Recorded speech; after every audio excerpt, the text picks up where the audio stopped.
সড়ক পথে চলাচল করা কোনো গাড়ির মধ্যে যদি আকাশ পথে চলাচল করা বিমানের সকল সুযোগ সুবিধা দেওয়া হয় তাহলে ওই গাড়িটার ভেতরে কি রকম সৌন্দর্য হতে পারে চলুন আমরা পুরো ভিডিওতে সেটাই দেখি। দেখুন এইটা একটা বাস, আর এই বাসের মধ্যে ঢুকতেই সামনে দুইটা সিট রয়েছে, সামনে একটা টেবিল আছে, তারপরে একটু ভেতরের সিটগুলো দেখি। দেখুন ইন্টেরিয়র ডিজাইনটা দেখুন কি চমৎকার, আর এই সিটগুলোর কিন্তু এক একটার এক এক রকম ফ্যাসিলিটিস রয়েছে। চলুন আমরা দেখি। প্রথমে এই সিটে বসা হলো, বসার পর দেখুন এই যে হাতলের কাছে একটা স্ট্যান্ড রয়েছে, এটা মূলত আপনি যখন খাবেন কোনো কিছু ওর উপরে রেখে খেতে পারেন। আর পাশের যে সিট রয়েছে এই সিটে রয়েছে চমৎকার একটা জিনিস। দেখুন বিমানের মধ্যে যে সুযোগ সুবিধাগুলো থাকে প্রায় সেম বা তার চাইতে বেশিও বলা যেতে পারে। দেখুন এখানে রয়েছে একটা টেলিভিশন, একটা মনিটর আর কি, আপনি এখানে বসে বিনোদন উপভোগ করতে পারবেন। যতক্ষণ গাড়িটাতে আপনার জার্নির টাইম থাকবে ওই সময়টুকু ধরে মুভি দেখতে পারবেন বা মানে যে কোনো সোশ্যাল মিডিয়া ব্রাউজ করতে পারবেন। বেশ চমৎকার কিন্তু ফ্যাসিলিটিস দেওয়া হয়েছে। আমরা পেছনের যদি একটু অংশগুলো দেখি, এখানেও সিট রয়েছে কয়েকটা,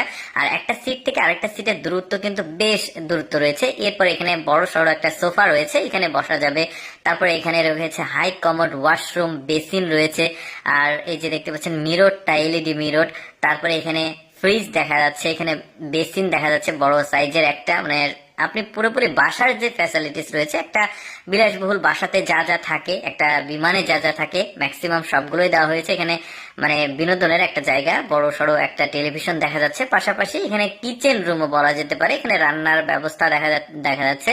এখানে এখানে কি কি আছে সবকিছুই এই মেয়েটা আসলে বুঝিয়ে দিচ্ছে। আর জানালাগুলো বেশ চমৎকার। আরেকটু ভেতরে গেলে দেখুন একটা বড় সড়ো একটা বেডরুম রয়েছে, দেখতে পাচ্ছেন এখানে শুয়ে থাকা যাবে। কি চমৎকার আসলে এই গাড়ির ফ্যাসিলিটিস করা হয়েছে। বলতে পারেন যে এটা একটা প্রেসিডেন্সিয়াল যে ফ্যাসিলিটিস গুলো থাকে একটা ভিআইপি গাড়ির মধ্যে, মানে ভিআইপি একটা বিমানের মধ্যে সবগুলোই দেওয়া হয়েছে। এটাই সেই বাস ছিল, দেখতে পাচ্ছেন। শুধু যে বাস আছে এরকম না, এই ফ্যাসিলিটিস গুলো সাধারণ ছোটখাটো যে গাড়িগুলো রয়েছে সেগুলো তো রয়েছে। একটা নোহা কার দেখতে পাচ্ছেন, এর ভেতরের যে সুযোগ সুবিধাগুলো এটাও কিন্তু বেশ চমৎকার। আমরা বাসের যে সৌন্দর্য সেটা দেখলাম, এবার একটা নোহা কারের দেখছি। এখানে বড় একটা মনিটর দেখা যাচ্ছে, এটাকে আবার এখানে সুইচ রয়েছে, এটা দিয়ে চাপ দিলে ভেতরে চলে যাচ্ছে। তারপরে এখানে ছোট্ট খাট্ট একটা ডিপ ফ্রিজ দেখা যাচ্ছে। ডিপ ফ্রিজের পরে এখানে একটা জানালা উইন্ডো রয়েছে, এখানে সুইচ রয়েছে, এখানে চাপ দিলে উইন্ডোটা অটোমেটিক চলে যাচ্ছে। আচ্ছা এইটা দেখি, ওইটা নোহা ছিল, এটা একটা মিনি বাস দেখা যাচ্ছে। এটার মধ্যে কি কি সুযোগ সুবিধা রয়েছে এই মেয়েটা সেটাই দেখাচ্ছে। প্রথমে বাসের মধ্যে প্রবেশ করা হলো, তারপরে দেখতে পাচ্ছেন এটা মিনি বাস বলতে পারেন বা বড় হাইস বলতে পারেন। এটাতেও কিন্তু খুব কমফোর্টেবল সিট দেখা যাচ্ছে, বড় সড়ো পেছনের মানে যে বসার সিটটা সেটাও অনেক বড়। টোটাল ওভারঅল কিন্তু এই গাড়িগুলোর ফ্যাসিলিটিস অনেক ভালো লেগেছে আমার, আর দামও কিন্তু খুবই এক্সপেন্সিভ। এগুলো কেমন লাগলো আজকের এই এক্সপেন্সিভ গাড়ির ভিডিওটি কমেন্ট করে জানাবেন। এরকম ভিডিও